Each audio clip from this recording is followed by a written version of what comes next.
Hey everybody! Welcome to Friday the 13th, the series. I'm your producer, Robert. And I'm your host, Hill Street. And after a complete, spoiler-filled recap of the episode, we are going to discuss the show you either just learned existed or always wondered how it existed. We promise the answers will be few and far between because we're just here to have some goofity fun exploring a show that, despite or possibly even because of its faults, isn't good and isn't so bad it's good, but is still somehow oddly charming. Let's dive in, shall we? Full disclosure, both Hill Street and I have seen episodes 1 through 9 and only 1 through 9. Hill Street just received the script a few minutes ago and is going to bravely read through it for the very first time. Are you ready, Hill Street? I'm ready. All right, then episode 9, take it away. Episode 9, Root of All Evil. Holy shit! Holy shit! Holy shit! Sorry, but this episode hits the ground running. First few seconds are like being fired out of a cannon. And I thought Dr. Giggles began in medias res. That's res, not res. Trademark pending.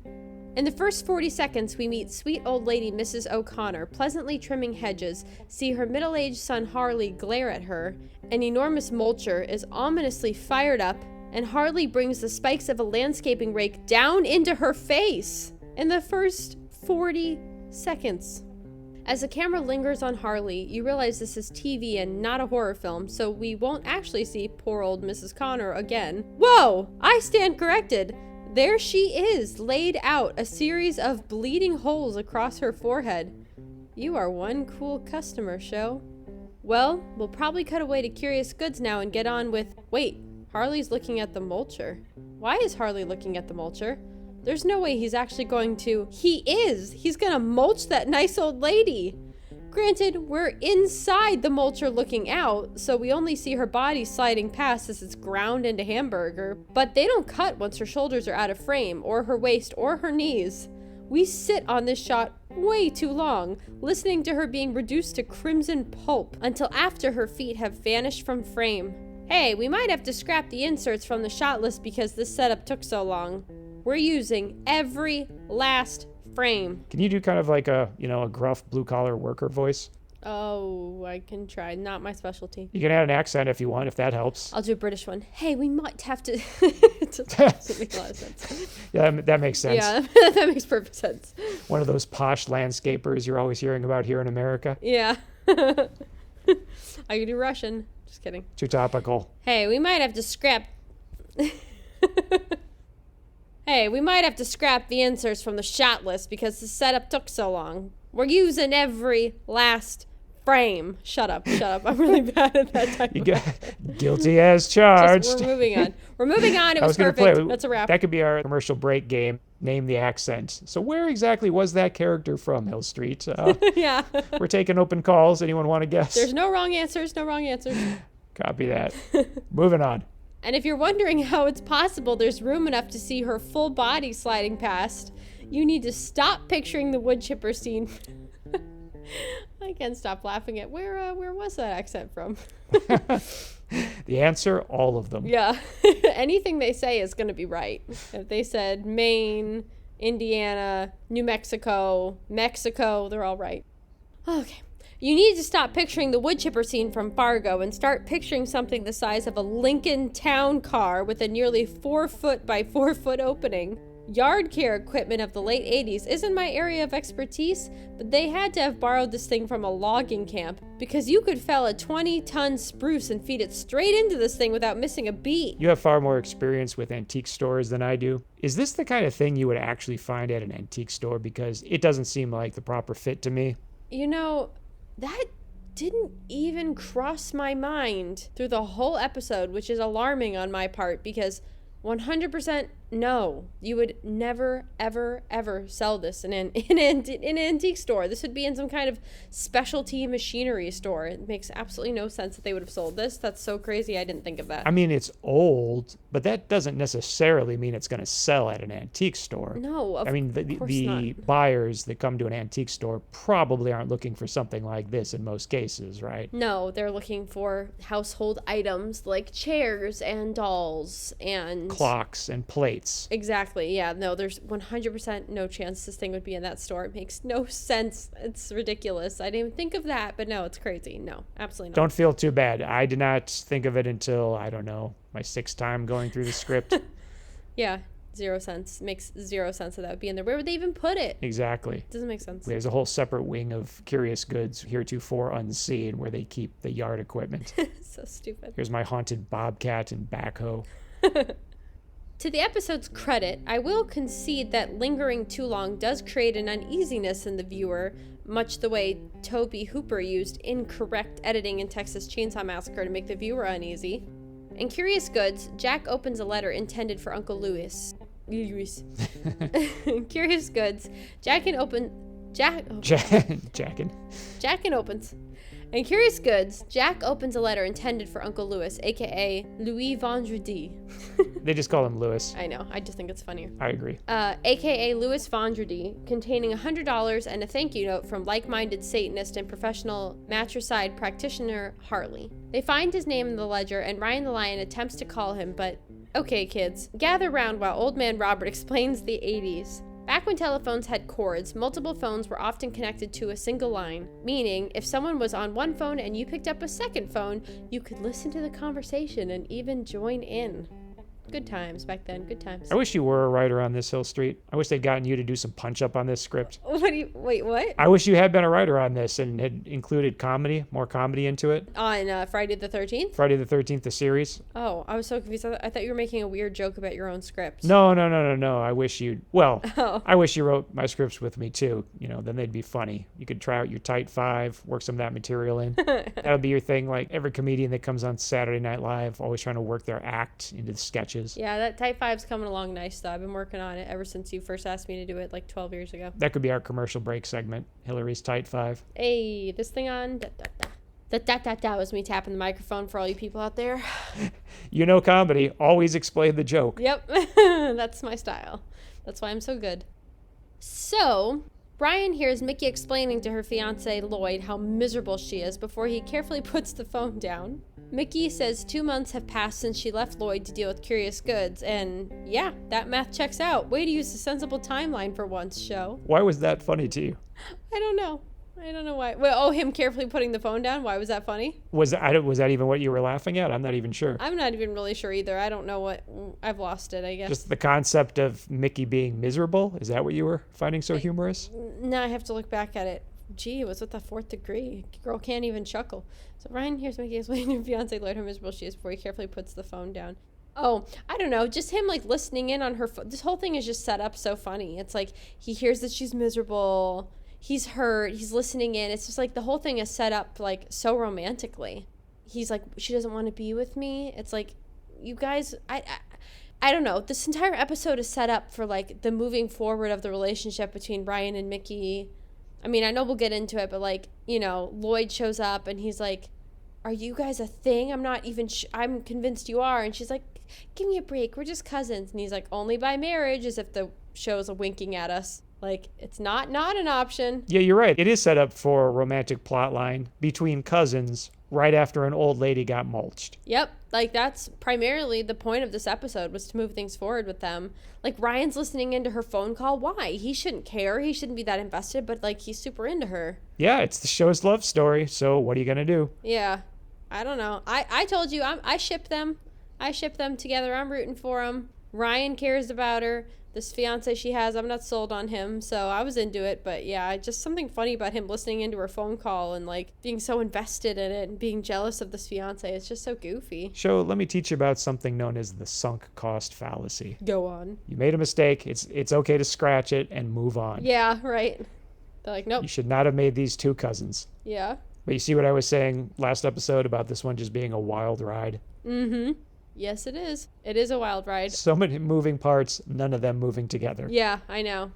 It was entertaining. Absolutely. I really enjoyed the Lloyd coming back part of it, too. Yep. That's okay, spoiler alert, because go ahead and keep reading. We don't hear Lloyd, just see his photo again, 2 episodes in a row, Interesting. So the jury is still out on whether we'll ever see him again. Definitely a future crystal ball question. Whoops. I guess you can cut that part out that I just said. Whoopsie doodle doo, my friend. On a private estate, a vintage Rolls Royce splashes a gardener with mud, so guess we know who our next killer is going to be. His name is Adrian, but he's played by one Enrico... Help me. Go on. I knew you were going to do that. I knew you were going to do that. Colantoni? Yes, very nicely done, yeah. Okay. And credited in this episode as Rico Colantoni. Somehow, each of those first names is more Italian than the other, so I'm just going to call him Paisan. Yeah, we'll accept that. Close enough. Ha, ha, ha. Where did Canada find all these Italian actors? Were Jewish actors changing their names thinking Italian was somehow less ethnic? Out of the roles steps a vintage dowager who technically isn't holding opera glasses, but somehow still is. Actually, opera glasses isn't a bad egg and is overseeing the creation of a public park on her estate, I think. Could you make heads or tails of that? No. She seemed to live there, yes? Yeah. But there were people constantly walking around like they were in a public park. There were vagrants there. But I think she lives there, and I think from the conversation, she's turning it into a public space. I know, it was really, really strange. I'm like, I guess they give tours of her land? I don't know, it was weird. It feels like an English thing, where like you're allowing people to cross your land, right. And maybe that transferred to Canada. Right. We certainly don't allow it here, I'll tell you that. I don't know, I don't ask questions. Fair enough. Jack and Mickey discover Harley's house is already vacant because they once again failed to prevent a murder. Hey guys, in the murder game, reactive is kind of the goofus to proactive's gallant. And now we need to discuss Mickey's hair. She has embiggened. Yep. She has embiggened it in a way that says, why yes, I do work in a diner that specializes in gravy smothered waffles. Mickey is really over the whole saving souls thing. Jack reminds her that both he and Ryan are trapped in the life as well. Jack? No, you're not. First, I'm pretty sure Ryan the Lion had nothing better going on and is fine with it. Actually, it probably gives him purpose. Second, you were doing this before Uncle Lewis died. I mean, not this, but the same thing for different reasons. In fact, you're kinda to blame. An unwitting accomplice, but an accomplice nonetheless. Frankly, Mickey would have been justified punching you last episode instead of Ryan. And now you cut away a little too early, show. Man, what kind of deadline was your editor constantly under? We finally get our first good look at the mulcher, and I'm certain this thing rumbled over the trenches of World War I. It is a walk-in mulcher. You trip over one errant twig, and you are diving headfirst into this thing. Haha, foreshadowing. Well, Hill Street, more proof you're right. Ha, I love it. Music to my ears. Say that again and again. Brava, brava. At least regarding this haunted curio. Paisan stares into the whirling blades as if hypnotized. Having unfortunately seen M. Night's The Happening, I half wondered if he was going to leap in. And no need to thank me, Hill Street, for calling him M. Night and not Shyamalan. So this thing was used to mulch a human body, and it's already out of police evidence, sold at auction, and back in use?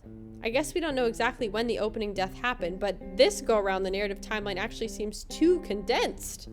While investigating a shack on Harley's property, Mickey asks Jack what they're looking for, and Jack replies he's really not sure. What type of things would a shredder leave behind? No, really, what are you looking for? First, you should be looking for the mulcher itself. Second, you should be looking for documents or maps or anything that might point to where Harley went. Third, you should be talking to a realtor or the post office or anyone who might know where Harley went and or how to reach him. Fourth, since a man with a cursed antique recently disappeared, you should be using your established workflow to search newspapers for recent crime stories, then, if necessary, follow up with the police. But no. Mickey stumbles across a $5 bill, which Jack arbitrarily decides is the clue that will blow this case wide open. Muttered mention of the fact it's brand new will turn out to be important, so maybe the camera should have been on him instead of the legs of a large interloper who's come to see why they're trespassing and technically stealing. The interloper is a caretaker who informs them Harley was sent to an asylum months ago. Well, I'll have to eat my words again, show. Turns out that opening did happen months ago, and your timeline makes sense. Guess I'm used to shows indicating visually that a scene is happening in the past, and that's my cross to bear. Meanwhile, Paisan stares longingly at the mulcher while bagging leaves. I would skip this if not for the actor's choice of stance.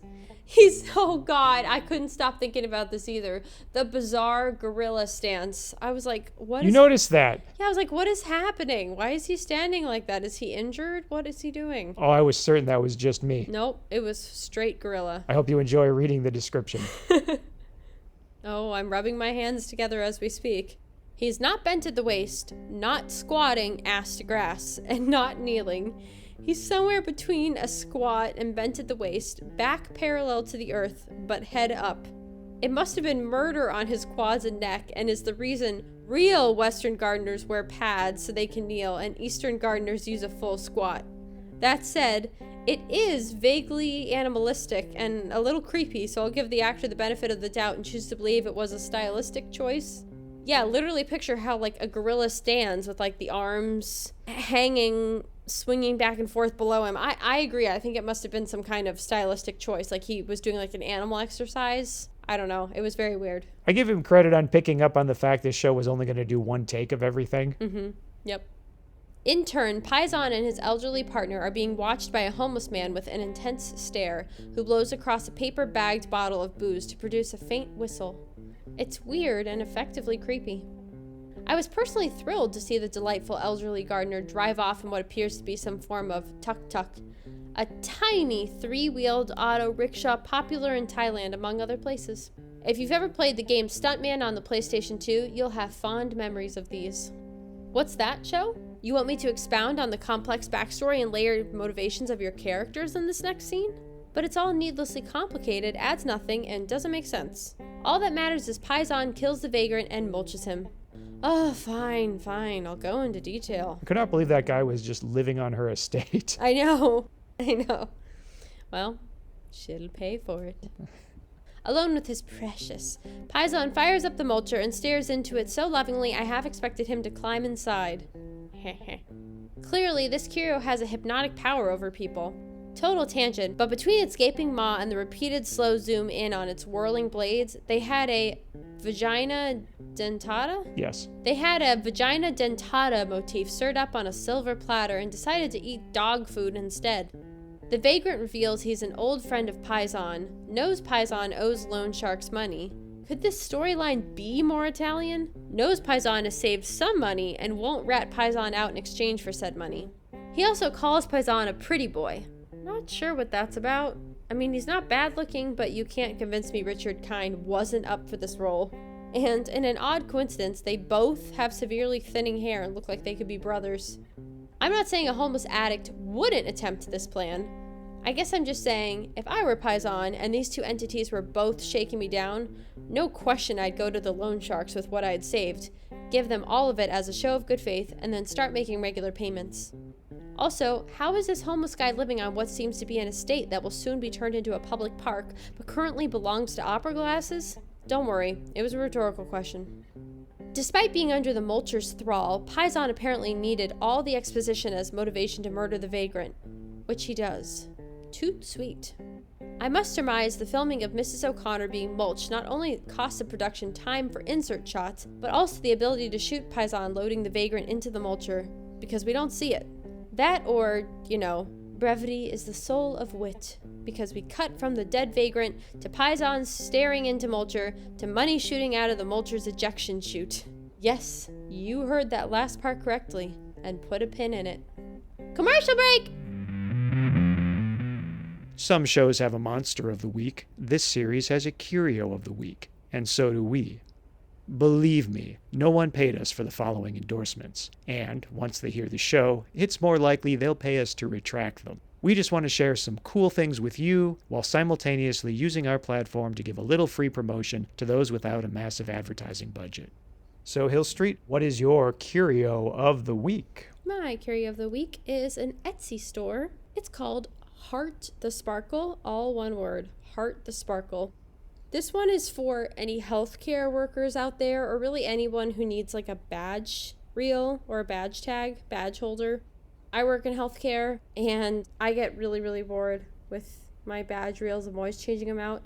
And she has the coolest, cutest badge holders. They're like super sparkly. She's got a million different designs. I got one. It's super blinged out, and I get compliments on it constantly. They're really, really well made, and I think she makes really cool stuff.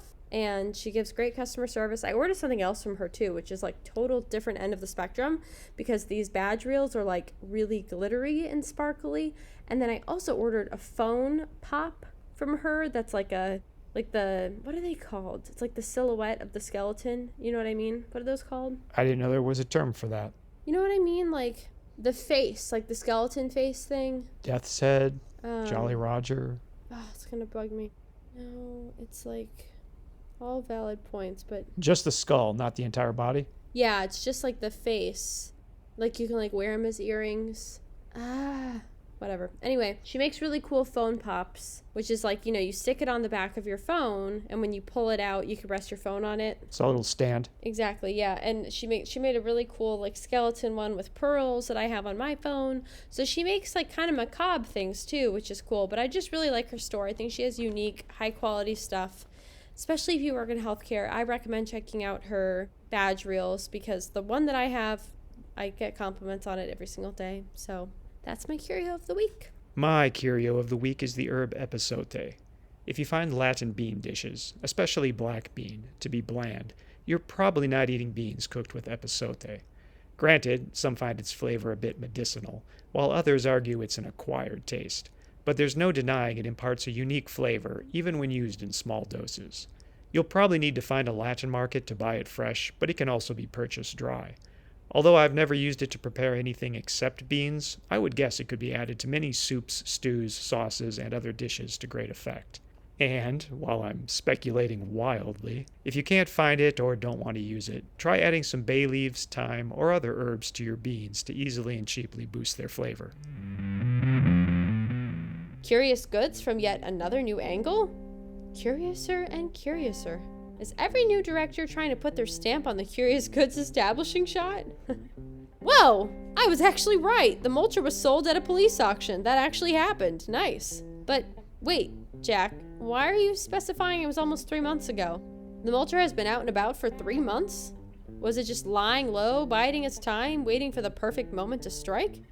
Jack somehow managed to find the name of the new owner and the fact he owns a gardening company, but not the name of the company. Well, time to break out both the white and yellow pages and start cold calling, right? No. Jack is going to work some leads. Instead of doing the legwork, Ryan claims he's starting to feel like Ryan the Lion P.I. Hey, you can't call yourself Ryan the Lion anymore. That was a one and done. I can't make fun of you with it if you keep using it. Wow. Ryan thinks Mickey's fiance Lloyd is a dork? Praise from Caesar. Jack notices the $5 bill they stole earlier and the $100 bill Harley sent to Uncle Lewis were both minted in 1937, despite looking brand new. That is interesting. But, Jack, I feel like you're looking for your car keys under the streetlight even though you know they aren't there, simply because everywhere else is too dark to search. Hey, good on Mickey. While getting ready for bed, she notices a shadow moving past her windows and goes to get help from Ryan the Lion, her best and only option. It's not depressing that Ryan is lying in bed, strumming an unplugged electric guitar. It's depressing that he's lying in bed, strumming an unplugged electric guitar while wearing sunglasses, listening to headphones, and belting out lyrics.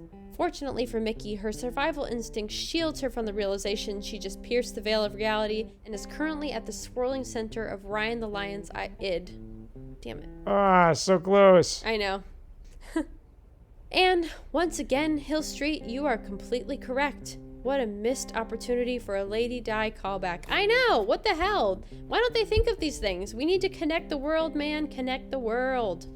Ryan's response to his cousin telling him someone is peering through her window is, can you blame him? Dude, playtime's over. Put your id away and get that superego up and running. Ryan has a solid comedic beat in which he prepares to use his guitar as a club, then sets it down, proclaiming, 67 Stratocaster. No burglar's worth that. Okay, Butch, so you gonna choose a hammer or chainsaw or samurai sword instead? Nope. Why employ a weapon when you can simply slam a French door into your opponent? 10 whole panes of fragile glass to offer little mass an excellent chance of shattering on impact.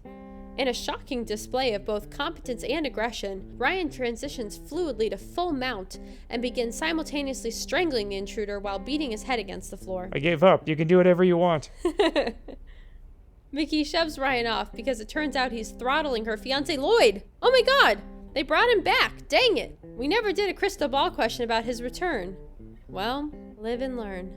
Now, we need to pause for a moment to adequately prepare for the rest of this scene because Jerry... Worlds are colliding! Well, now we need to pause for a moment to adequately prepare for the rest of this scene because Jerry... Worlds are colliding! We're going to spend some quality time on the next few moments because this small bedroom contains at least 3 elephants that need addressing. Hold on just 1 sec, I need water. No water. Back to your read. Back to your podcasting cage. Water is for closers. Elephant numero uno. Ryan once again introduces himself as the Lion, while joking about how he and Lloyd finally get to meet, and it's better than having Lloyd angrily threaten a lawsuit. Then again, Lloyd's insistence burglars don't wear suits as nice as his immediately irredeems him. Mickey, you can do better, girl, but first you have to love yourself. I better do that sentence one more time, I don't think it was right. Mickey, you can do better, girl, but first you have to love yourself. How is this an elephant? Well, after all this time and multiple reviews of this very scene, it finally dawned on me that Ryan has never referred to himself as the Lion. Not here, not in episode 1, never. Mea culpa? I believe it's mea culpa. Mea culpa. Can I get one more take on that with a mea culpa? Mea culpa. When we met him in episode 1, Mickey pronounces his last name in the French manner Dalion. That fits perfectly with Uncle Louis's last name being pronounced Vendredi, and with a possible French-Canadian influence on the show. Also, Ryan tells her she's correct, plus he's clearly attracted to her, so it made sense that he was trying to give himself a cool nickname to impress her, namely, the Lion. However, in retrospect, I'm now pretty sure he was only confirming she had the correct person, and not that he pronounces his last name in the French style. Apparently, he also doesn't pronounce it the way I thought an English speaker would, Dalian, but instead pronounces it a third way, Dalion, which seems super weird given that it has 2 letter L's. All this combined with John D. LeMay's super dry, quasi-mumbled delivery means I still don't know if he's pronouncing his own last name in a weird way to make a pun, or if he's being serious. But I'm also certain it's the latter. Moving on. Despite having sought his assistance only moments ago, Mickey now quite rudely gives Ryan the boot for doing exactly what she wanted. Ugh, Mickey. I don't recall hearing a thank you in there. Then again, old habit. Ryan proceeds to eavesdrop, so chalk up another point for original sin. Elephant numero deux. Due. Elephant numero deux. When Lloyd suggests Mickey might be cheating on him with Ryan, Mickey, thank God, laughs off the idea because they're, let's say it together, cousins. That's when Lloyd clarifies that they're only cousins through marriage. Wink, wink, nudge, nudge. Huh. Wow. I'm suddenly of 2 minds. I mean, great. So much of what has transpired before is suddenly a lot less creepy. Still unorthodox, definitely unusual, but hardly an affront to all that is holy. Of course, that also means the show is now a black mirror, held up to reflect our own dark instincts that jumped immediately to the worst possible interpretation of the facts as presented. Truly, we are the monsters, and may God have mercy on our souls, I guess. Sorry to throw you under the bus with me. But then something odd happens. Mickey shoots Lloyd a look, prompting Lloyd to admit he had Ryan the Lion checked out, then tries to dismiss his actions by claiming, stranger things have been known to happen. So, I know you're putting these words into Lloyd's mouth, show, but it still feels like you're recklessly advocating a pro-incest agenda the rest of us just can't endorse.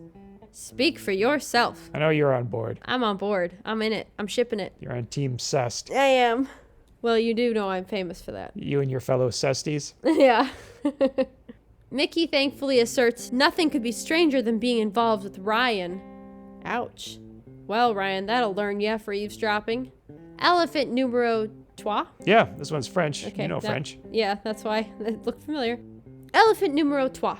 What the hell happened to Lloyd between episode 1 and now? More importantly, what the hell happened to Barclay Hope, the actor who plays him? You assume I'm about to say something negative, but no, the man has completely turned it around with the speed of the shy girl taking off her glasses to become beautiful in a coming-of-age comedy. The transformation is so complete, I had to double check IMDb just to make sure it's the same actor. No contrived hand acting, more charisma, a better haircut, a sharper jawline, a more dimensional character, less use of legal jargon. Even his close-up here is one of the best of the series. His sharp features contrasted against the distant bokeh. Yes. His sharp features contrasted against the distant bokeh of the curtain-covered windows, the warm key light on his face, enhancing his skin tone against the cool blue lighting of the moonlight-pierced curtains. They even put the camera on the dumb, or dark side for once, allowing the light to wrap around and better define his features. Frankly, and I can't believe I'm saying this, in this scene, he's more beautiful than Mickey, whom, apparently, the gaffer forgot to light as her whole face is in shadow. Sure, maybe the idea was to put her in shadow as a visual metaphor of her deceptions, but the execution just isn't there. You're giving the show way too much credit. They definitely were not putting her in shadow to highlight her deceptions. For artistic reasons? Yeah, no. What did you think about Lloyd's return? I really, really enjoyed that they brought him back. I'm really glad that they did it. I honestly would have thought it was weird if they never did. And I thought it made for a really fun plot, having him kind of... I mean, it makes sense. It makes it a lot more realistic. What fiance wouldn't come see her after 2 months of her being gone? And I thought it was fun that he was kind of suspicious. It made the Mickey and Ryan storyline make more sense, because for a while it felt like this kind of weird casual flirtation that they threw in, but now it feels like it's getting more serious. Like, her fiance is so suspicious, he's outright accusing her of having something going on with him, and they never really, you know, not to spoil anything, but by the end, we're still not totally clear. Yeah, no, we really aren't. But I liked having him there. I thought that was interesting, and I liked his character. I liked the actor. I thought it was all really kind of interesting and fun, so I enjoyed it a lot. Yeah, it does ramp things up to DEF CON love triangle, doesn't it? Yeah, definitely. But what did you think about the actor himself? To be honest, I have very little memory of him from the beginning. That we watched that so long ago, and unlike you, I haven't seen every episode 10 times. So the fact that he made such an impression on you as being so different, like, I have very little memory of him from before, so I didn't really notice how much better he looked and how much better the acting was. I believe you. So he wasn't a standout to you back when we watched episode 1 as a particularly negative performance? Maybe he was at the time, but it's just been too long. Time has marched on. I understand. Yes. Maybe. I don't know. I don't know. Maybe he was. Well, we might just have to go back and watch it again, Hill Street. I would rather put a campfire out with my face, but thank you for offering.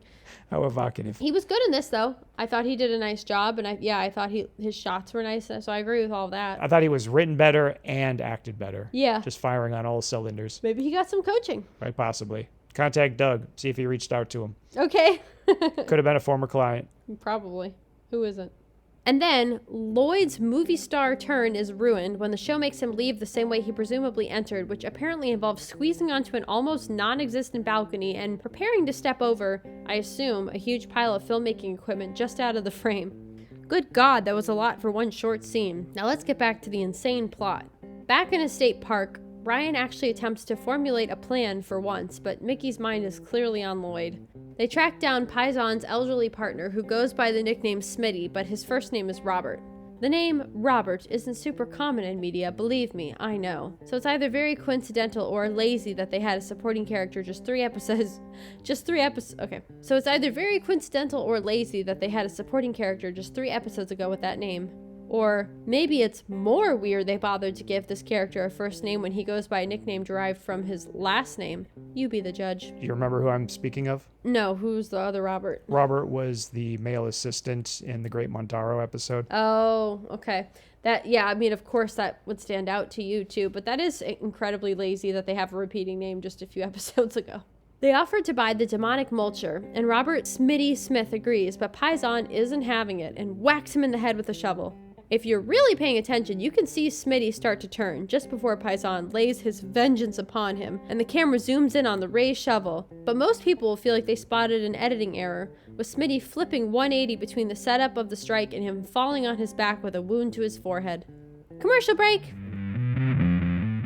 If you like the horror genre as much as we do, you can preview the horror comic book Requiem for a Psychopath right now, for free, at the Inner Demon Entertainment website. Imagine a world in which horror film slashers are real. Then imagine a troubled teen bringing one out of retirement to help him take revenge on his bullies. It was written by me and drawn by friend of the show, Stephen Yu. Again, that's Requiem for a Psychopath on the Inner Demon Entertainment website. And if you dig it, please either review and rate it 5 stars on Amazon, or don't rate and review it at all. Ratings of less than 5 stars send the algorithm into murder mode for some reason. Thanks. I hope you enjoy it.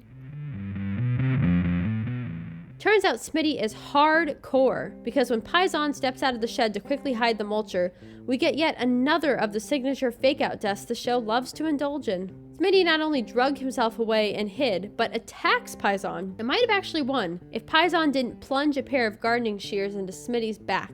Sadly, mighty Rasputin, Smitty is not.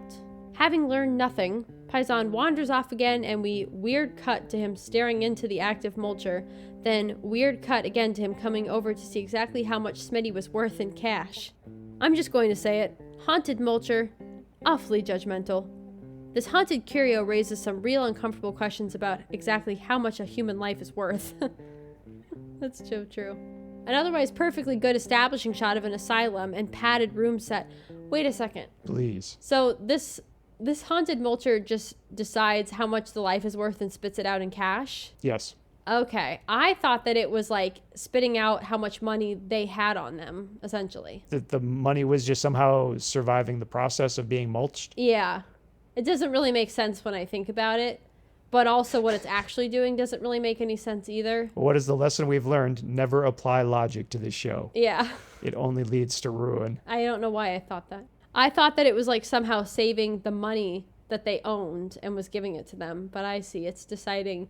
That is judgmental. Wow, that's harsh as hell. Yeah, because every bill has 1937 printed on it, which is the year that the mulcher was made. Plus, in this next scene that you're just about to read, that's where Harley strongly hints at how it works, because he advises Jack to mulch richer people and create a diverse portfolio of different income levels. Okay, so then it is kind of what I thought, because if the richer people are worth more, it is based off their income, not like who they are as a person. Well, not their moral character. It's based off of how much they're literally worth in assets.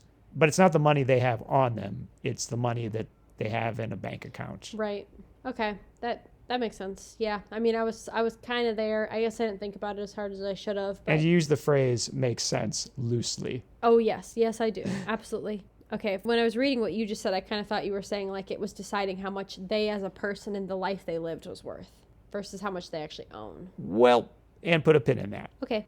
An otherwise perfectly good establishing shot of an asylum and padded room set are completely undercut by a piece of tape with the name Mr. O'Connor slapped across the back of the wheelchair a presently straight-jacketed Harley is guiding in lazy circles.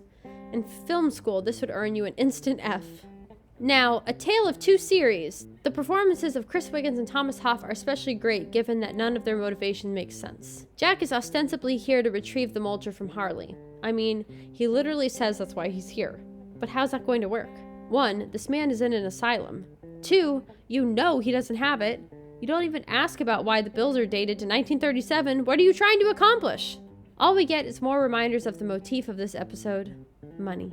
And I chose the word motif instead of theme because the story has no themes or lessons or commentary, just a motif. And even that isn't executed well. All this scene does is give Harley a chance to dump the exposition that a person's financial worth will be reflected in how much money the mulcher produces after grinding their bones. This would be far more impactful if the wealthy characters from the estate were part of any of this, but the message feels meaningless when it's just coming from a guy. And as always, the episode had a couple throwaway lines earlier to establish Harley is an accountant who always talked about finances, but boy, it sure would have been nice to see that reflected somewhere in his storyline. Forgive me for being superficial, but from everything we've seen of the man in his home, I would have staked my life on him being a gas station attendant or maybe the caretaker for the high school baseball fields. Show, don't tell, show. Sorry, can I get one more pass on that? And despite my use of bold, show, don't tell, show. Oh, I see. You see how I interpreted it though, you know? Yep, you see what I have to work with. Show, don't tell. Oh, wait, I did it again. Show. It's that theater training. You're so consistent. Show, don't tell. Show. I cannot. Say it again. How do you want it? Show, don't tell. Show. Okay. Show, don't tell. Show. Unbelievably, Thomas Hoff, the human equivalent of the episode's Mulcher, takes in campy exposition at one end and spits out a genuinely creepy, realistic, and multi-layered performance at the other. What did you think of him? I thought he was very good. Yeah, I thought he did the thing that you referred to back in the Dr. Jack episode, the assassin lady. Like, she came in and she swung for the fences and gave a very big performance, but it's like she worked herself up before they called action, and then she just rode that one level the whole time. Right. There was no real variation. Right. Whereas I thought this actor really brought some variety to his performance. I agree. Yeah, some good levels there. Good art. Like, when it got big, it got really big, but he also played it subtle too at times. Back at Curious Goods, the baffling mistreatment of Lloyd continues unabated. This production must have been run like a fraternity with new actors serving as pledges. I can't figure out any other explanation for the mistreatment of an actor and character that have cleaned up their act and are now firing on all cylinders. Case in point, during a well-executed dolly shot following Mickey and Ryan, they discuss the disappearance of Smitty and the details of the haunted Mulcher, all the while approaching Jack, standing behind a counter, who tries desperately to get them to shut up. We all know where this is going, right? Obviously, Lloyd is going to step in from frame left, or be revealed on a balcony above, or be heard on the other end of a phone Jack is revealed to be holding, right? No. Oh no. No. You're not going to believe me, and I don't blame you. Man, oh man, am I so sorry I already burned my Wayne Jarvis reference in a previous episode. Lloyd must be seated on a beanbag chair or Catholic kneeling bench just on the other side of this counter, because he rises up like Austin Powers doing the taking the elevator down bit in reverse and turns to face them. In fairness, there's probably a perfectly rational explanation for all of this, but something about the way it's shot makes it an even funnier bit of unintentional comedy than the hiding against the wall fiasco of actor blocking from the boxing episode. I don't know. Maybe it's just me. Hill Street? Any thoughts? You know, I have to say, it now that you point it out, it's really funny. It's really funny, but it just did not... It didn't hit you at the time? It didn't at the time, yeah. I guess because the show's so fucking weird and doesn't make any sense that sometimes my brain just lets things ride. Well, sometimes you're still thinking about things that happened a scene or two ago, trying to make sense of that so you miss what's happening in the moment. Yeah, exactly. God knows what I was thinking about in this moment. Now, the two guys huddled in the corner in the boxing episode. Yeah, I know you noticed that. In plain sight. That one, in the moment, had me laughing out loud because it was so ridiculous. And then when we read about it, I was laughing out loud. That one got me. That one couldn't get past me, but somehow this one did. And now I feel like I have to go back and watch it again because it sounds hilarious. Yeah, it was the opposite for me. I started to rationalize it where I'm like, okay, I guess there's a reason this makes sense. But I'm like, no, whatever he's sitting in puts the top of his head at about Jack's waist height. Plus there's no like back to it. So he's practically sitting on the ground, and the way he just rises so vertically straight up, it just seems like he must... I mean, honestly, I think to film it, I mean, maybe he was sitting on something, but it really read to me like the actor was crouched down, knees to chin, arms around his shins, and then when he heard his cue, he just stood straight up. Yeah, I mean, that sounds like that's the only thing that makes sense, and what would this character possibly been doing down there? Yeah. It's a shame because, once again, I like what the gaffer's doing this episode, pitting warm orange light on the actors against cold blue light on the background. He was only about 25 years ahead of his time. And in addition to a new and improved Lloyd and lighting, the production design of Curious Goods has once again changed for the better.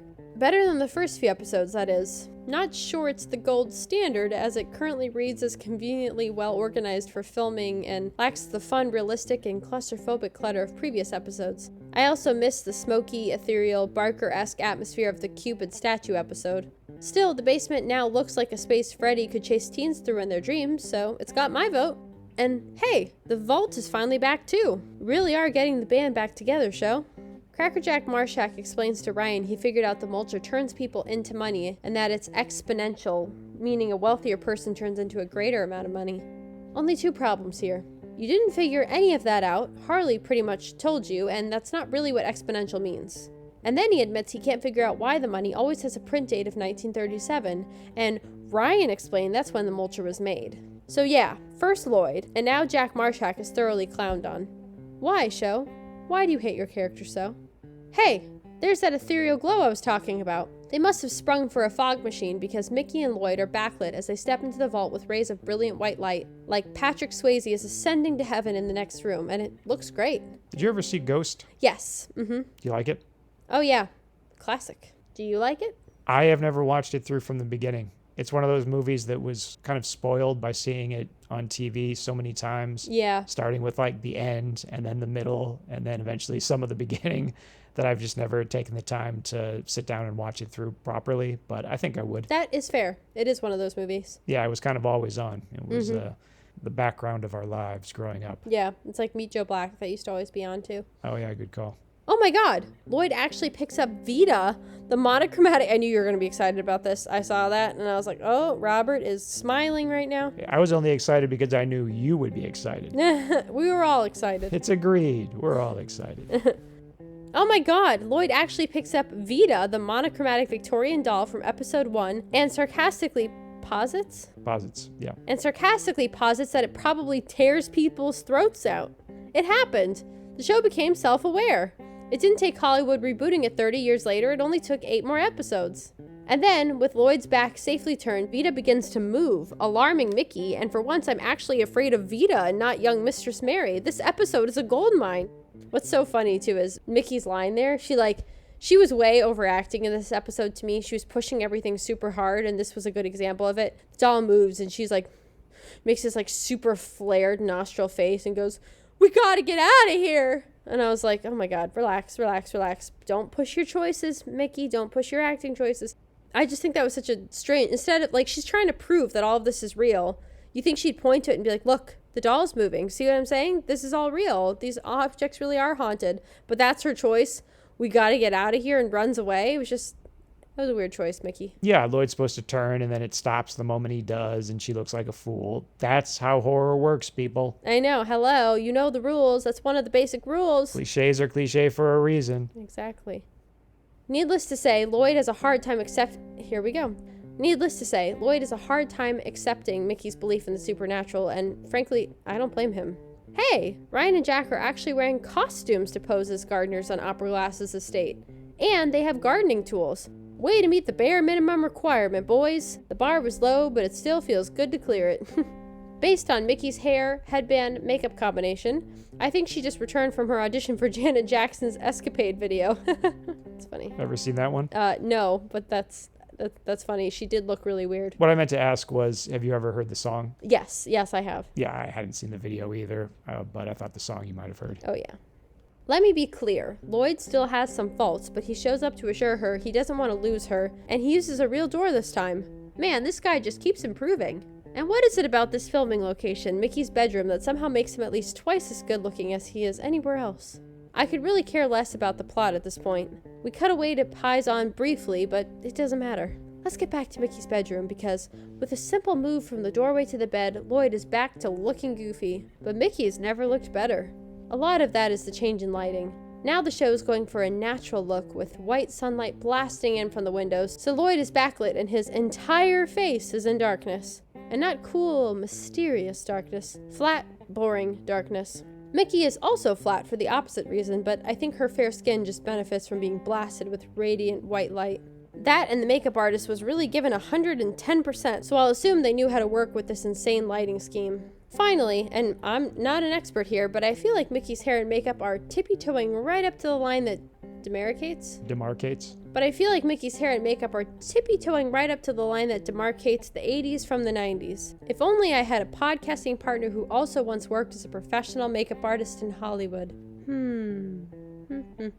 I would definitely say that her makeup is approaching like a little more 90s than 80s in this thing. I mean, which is interesting because when the show started, she had like a classic 80s look, but I feel like this makeup artist was experimenting with some like end of 80s encroaching into the 90s territory look. Yeah, maybe the costume department too. That headband thing she was wearing. Yeah, I know, which I hated, but yeah. Oh, I agree. Are you anti-headband? I'm not a headband fan. I just never think they look good. I always think it makes everything look smooshed. Where do you stand on leg warmers? I like leg warmers. I think those are cute. Just don't like headbands. Don't like what it does to the hair. Would have survived the 80s then? Could have done the 80s. I have, curly hair. I can have big hair. So I like the 80s. I like colorful stuff too, but don't like headbands.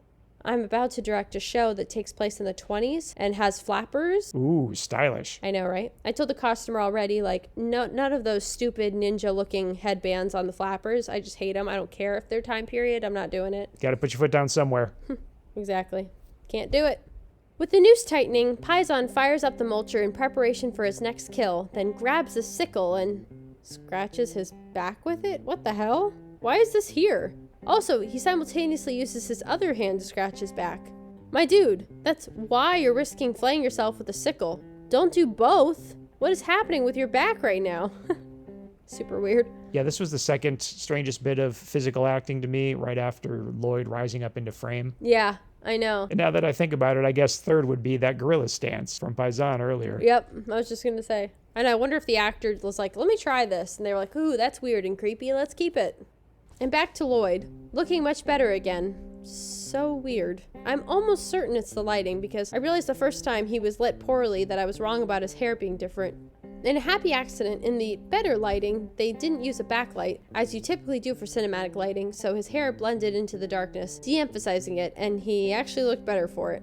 You're so hard on this guy, dude. Jeez, he's gonna get a complex listening to this shit. No, I'm complimenting him. I mean, you're going back and forth on complimenting him. You say he looks better when he blends into the darkness. When his hair does, yeah. And I'm not sure he had any say over his haircut for this show. I'm blaming the hair and makeup department for that. Okay, well, I hope he never discovers our podcast. He's going to get a complex and he's going to live his whole life in the dark. He asks Mickey to choose between a life together and curious goods. Not much to report here except the use of a passing vehicle or maybe passing spaceship to underscore Mickey's silent realization she has to make a choice. Don't think the sound editor has tried that particular trick before.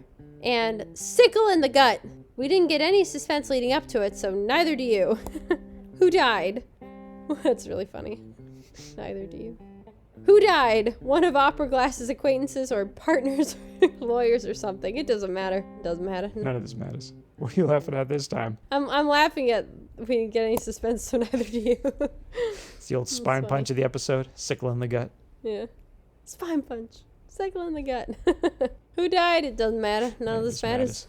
Another awkward cut to Paisan mulching the corpse and holy shit! Dude's still alive this time. God damn, show, you don't play. And now a tender makeout scene is, yeah, this was so weird. Total whiplash. I was very uncomfortable with this. Yeah, this makeout scene like grossed me out. I don't like watching people kiss in general, but this was like super intimate and slow and I was like, bleh. I did not like it. Yeah, you don't like nudity or romance. Yes. I don't. I just want to watch people die. Clearly.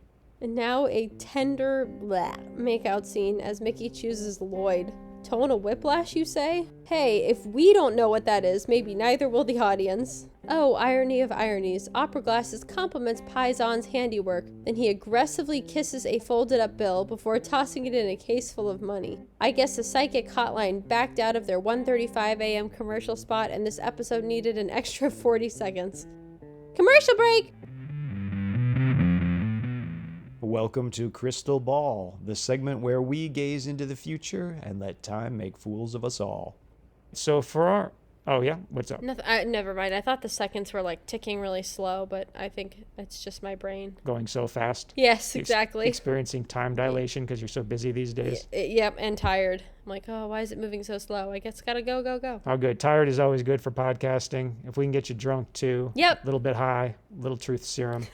Perfect. A little Diet Coke in there. Our crystal ball question of the episode is, in tu opinion, was this the final appearance of Lloyd? And if not, how will he return? That is an interesting question that I was considering while I was watching it. Like, wow, I don't think it is because I think they would have made it more final. If it was the last time we were going to see him, like, I think they would have, like, really made it clear that they were done and it was over. And I feel like they kind of left it open-ended. I agree completely. I thought it felt very open. Yeah. They don't have, like, a big blow-up fight. There's nothing said that can't be taken back. He just kind of quietly leaves. Yeah, and I think that if they were trying to get rid of him and really open things up for her and Ryan, that it would have been much more final. So I do think we will see him again because it leaves that interesting kind of love triangle dynamic there. Open things up for her and Ryan. Are you still pushing the shipping narrative? Oh, absolutely. And I will till the end. Even if they get together and break up, I'll still be pushing it. Copy that. But yeah, no, I think he'll come back and I think it will still involve her and Ryan when he does. Like, Maybe they'll have something going on. Maybe they won't. Maybe he'll be talking about that more. Maybe he'll be involved with one of the objects at one point. I don't know. Well, that's exactly what I was driving at in terms of the question, if so, how? Do you think like maybe Uncle Lewis will go after him, or he'll somehow get tied up with the curio of the week and then they'll have to go save him? Yeah, that's the thing. I don't think that he would be like the person involved with the object, obviously, because he's not a bad guy, but I could see him getting in trouble with one of the objects and they have to save him or something, and then it would make him believe their whole thing more, right? Because right now he's like, I don't believe you, this is ridiculous. So at some point he's got to believe him, right? Isn't that how it always goes? Yeah, pretty much. And it makes more sense than them just having him return out of the blue like he did in this episode, or Mickey just randomly going to see him. I mean, she could, but you would think they would up the stakes by having it be more dramatic, by having him get involved with one of the haunted curios. I mean, that would be the smart thing to do. That would be the interesting thing to do. So I would hope they would do that. And they should definitely bring him back because he adds this kind of interesting dynamic and pushes the story forward with her and Ryan. Well, if I give the show one thing, it's that they always do the interesting thing over the thing that makes sense. That is true. Yeah. Yeah, so who knows? That is their modus operandi. Yeah. Okay, we're on the same page. Probably coming back and in an exciting, dramatic, curio-involved way. Yeah, because again, if he weren't coming back, I think that would have been clear. Yeah, I agree. Okay, let's head to Vegas and put some money on that Hill Street. Sweet. This establishing shot of Curious Goods really has me wondering just what kind of wacky hijinks go on next door at, what is it? Forno Brothers Hardware? Fiorno Brothers Hardware. Fiorno. Yeah, why did I not figure that out? Does Paisan buy his gardening supplies there? Do you think that poor Mediterranean family has any idea they're basically located next to a portal to hell? I'm sure they're already not thrilled about the brutal Canadian winters. Speaking of Canada, I have to admit I don't notice a Canadian accent among the largely Canadian cast of this show, except in this moment when Ryan metaphorically bumps into a post-coital Mickey and Lloyd, and I'm pretty sure Lloyd's delivery of "sorry" subtly belies his American nationality? Lies. Subtly belies his supposed American nationality. Can you do a Canadian sorry? Sorry. Sorry. And I'm pretty sure Lloyd's delivery of "sorry" subtly belies his supposed American nationality. Then again, so does apologizing at all, so I guess it's a moot point. You know, it's a real shame some of the best character work and interpersonal conflict of this series so far is set against one of the stupidest, campiest plots. A Tale of Two Series! Mickey and Ryan have their best confrontation to date. It's just a shame they weren't given a better slapline than Ryan calling Lloyd Mr. Snotnose. It must be bring your sack of money to work day because that's what Paisan has done, and now Ryan is on to him. Well, Drexel, I guess it is also White Boy Day, because moments after Ryan finds the money, he discovers Dead Man's glasses for no reason, then immediately finds the mulcher.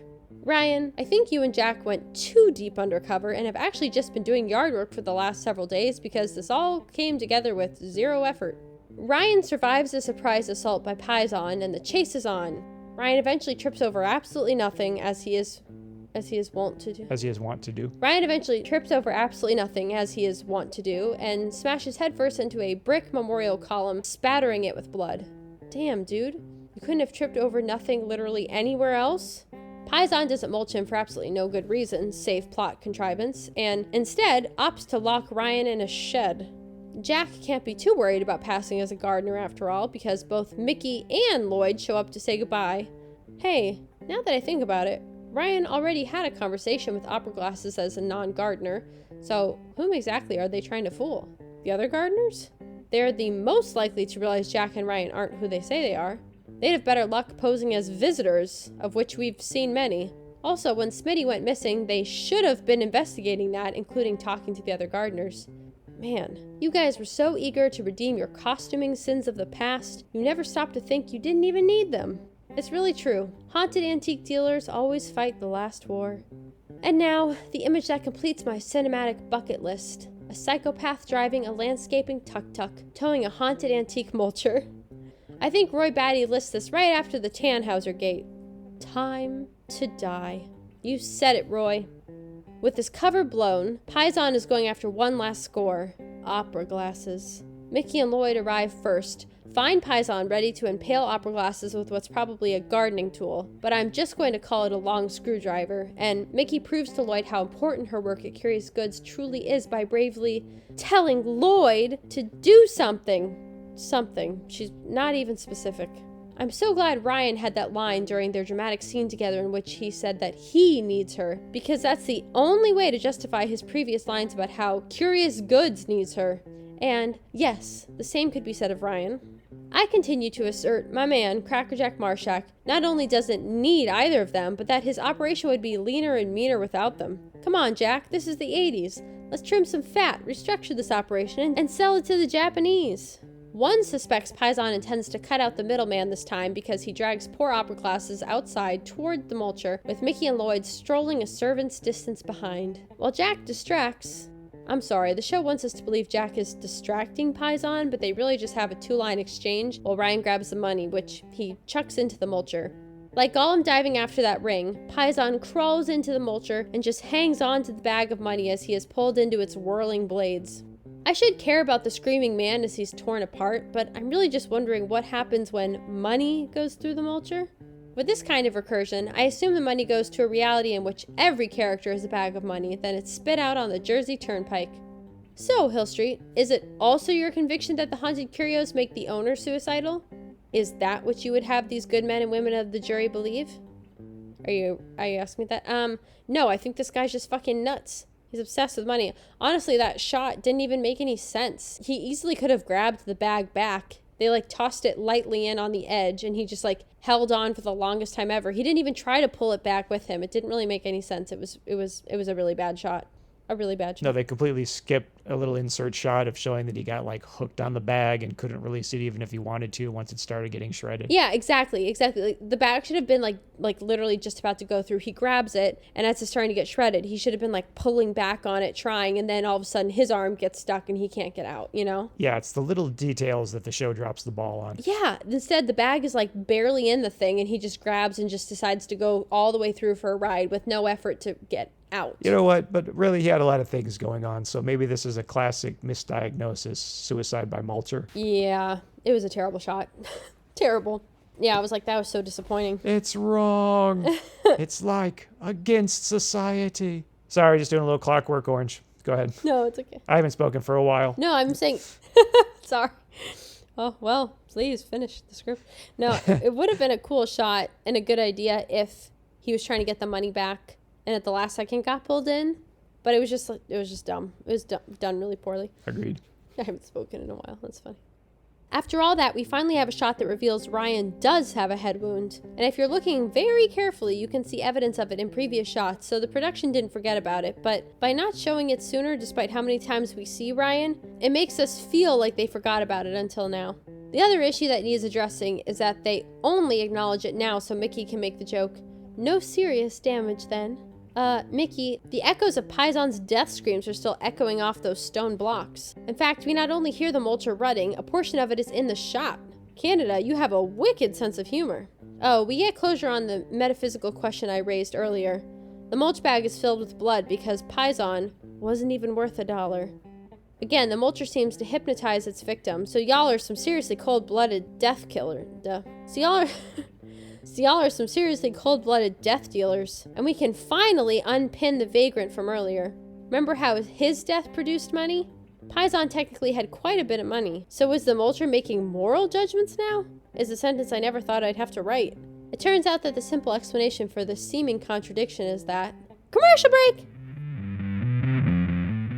That's it for part one, everybody. Hill Street and I ran long with our final commercial break segment, discussing accidentally discovering horror films and TV as children, and then I drug us down an insane rabbit hole exploring the filmographies of this episode's cast. All that, combined with the fact Hill Street is preoccupied directing a play right now, and it just made sense to break this episode into 2 parts. But before I wrap this up, I would like to salute our friends Devin and Stephanie at the Friends in Factoids podcast yet again. First, I've now listened to their entire catalog of work through episode 26, and just want to reiterate how much I enjoy it. If you're in the market for a delightful trivia/esoterica podcast that often has dark and/or supernatural topics, do check them out.